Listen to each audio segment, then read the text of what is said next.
Boa noite, Diogo. Tudo bem? Bom, vamos lá. Eu quis gravar esse vídeo aqui porque, como eu expliquei para você em outros momentos já, eu trabalho com área comercial, eu tenho 3 estados, então eu trabalho bastante e a faculdade também me toma bastante tempo.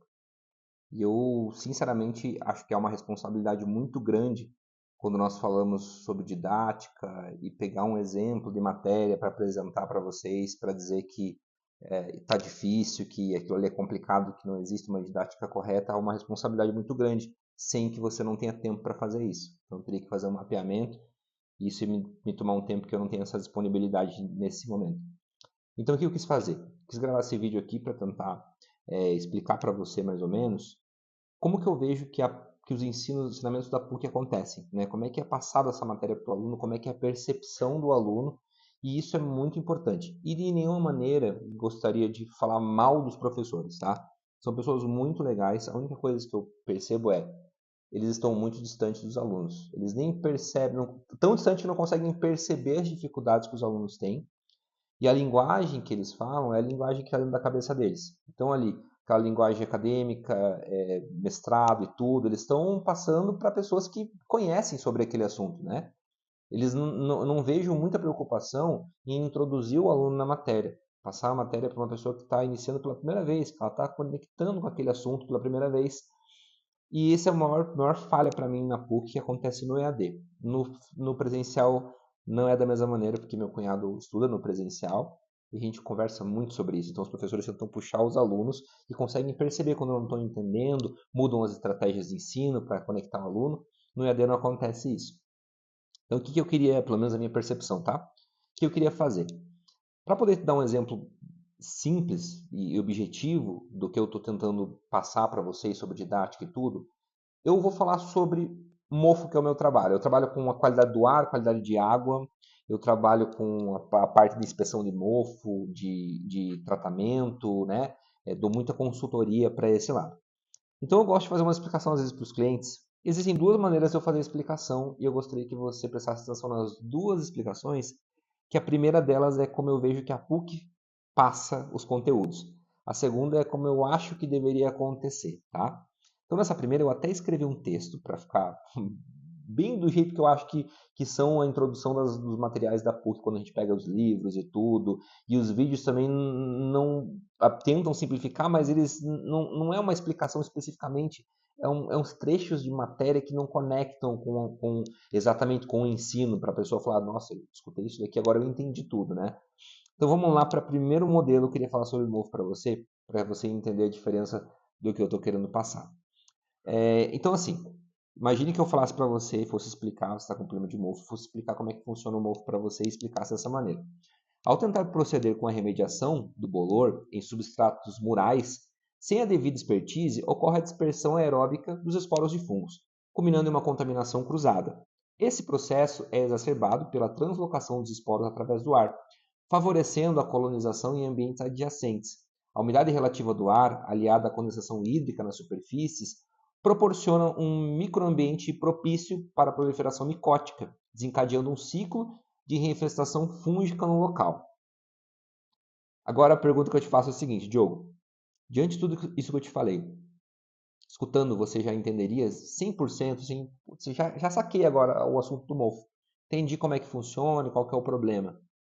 Ou você teria que ver, rever, procurar outros materiais para conseguir compreender algo que é muito simples. E aí agora eu vou explicar o mesmo texto da maneira como eu acho que deveria ser explicado para uma introdução de uma matéria, tá? Diogo, vamos lá. Primeira coisa que você precisa saber é o seguinte: a mofo é uma coisa muito complicada. E o pior erro que as pessoas podem cometer, é tentar limpar o mofo sem o conhecimento técnico. Por quê? Porque elas não estão limpando o mofo. Simplesmente elas estão espalhando mais o mofo pelos ambientes e criando mais contaminação. E como que eu posso explicar isso para você? Eu vou fazer uma analogia bem simples.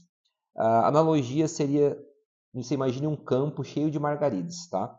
E nessa analogia, o campo seria a parede e as margaridas seriam a contaminação do mofo. Então, toda vez que o vento bate nesse campo, por mínimo que seja, ele movimenta essas margaridas e os pólens vão voando e colonizam outros lugares e fazem uma contaminação de pólen nos arredores daquela plantação de margaridas. Da mesma maneira acontece quando nós estamos na parede com mofo. Se vier o vento ali, por mínimo que seja, bater na parede, esses esporos eles voam e vão colonizando outros ambientes. Agora você imagina o seguinte, imagina que eu pegasse um trator e quisesse limpar esse campo de margaridas. Quando eu fosse passar o trator lá, o atrito nas margaridas criaria uma alta contaminação desses pólens por todos os arredores daquele campo. Da mesma maneira é quando eu vou fazer a limpeza do mofo na parede. A hora que eu vou passar uma esponja, um pano, qualquer coisa que seja, eu crio uma alta contaminação de esporos que vão sair voando e vão parar em outras paredes, em móveis e outros lugares. E aí o que acontece? Como é que eles se desenvolvem? A umidade relativa do ar, que está aqui presente, quando ela se choca com a parede, que é um ambiente mais gelado, ela vai condensar e vai criar uma lâmina de água que é imperceptível para a gente, aos nossos olhos ali. Mas essa lâmina de água é o alimento necessário para aquele fungo começar a se desenvolver. E ali vai crescer uma nova contaminação fúngica. Diogo, o que eu expliquei agora foi exatamente a mesma coisa do texto anterior. Só que é possível perceber essa diferença, entende? Sobre a preocupação em querer introduzir um conhecimento que aquela pessoa não teve acesso ainda. Primeira vez que ela vai ter acesso, você conseguiu introduzir aquele conhecimento para ela, para daí começar talvez a complicar depois. Como eu já falei, eu não sou contra textos complicados. Eu acho super importante. Mas ele tem que ser uma espiral. A introdução da matéria tem que trazer o aluno a conexão com aquele conteúdo, sabe? Para que daí você vá complicando e você consiga formar um bom profissional no final. A ideia da PUC, eu tenho certeza, é formar administradores. E muitas vezes eu vejo pessoas perdidas, até entregando ATPs, até conseguindo fazer provas, etc e tal, mas elas não estão dominando aquele assunto, entende? É capengando. E isso eu acho muito complicado de acontecer. Isso não pode acontecer. E por que está acontecendo? Porque não há essa proximidade do professor-aluno, essa comunicação, essa coisa que realmente dê um resultado forte.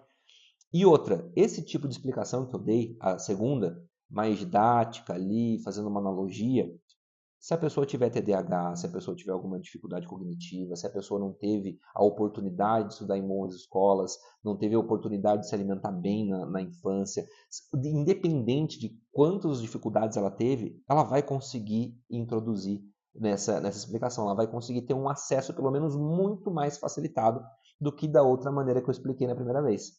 Então, assim, era essa crítica que eu gostaria de deixar. Nos grupos de WhatsApp, quando a gente conversa com os alunos, a todo tempo a gente vê essa mesma reclamação. Cara, os professores não conseguem explicar, não conseguem transmitir de um jeito fácil. Tem que procurar no YouTube. Tem aluno que fica dando aula para outro aluno, como eu já te mostrei no outro vídeo ali. E isso é constante, entende?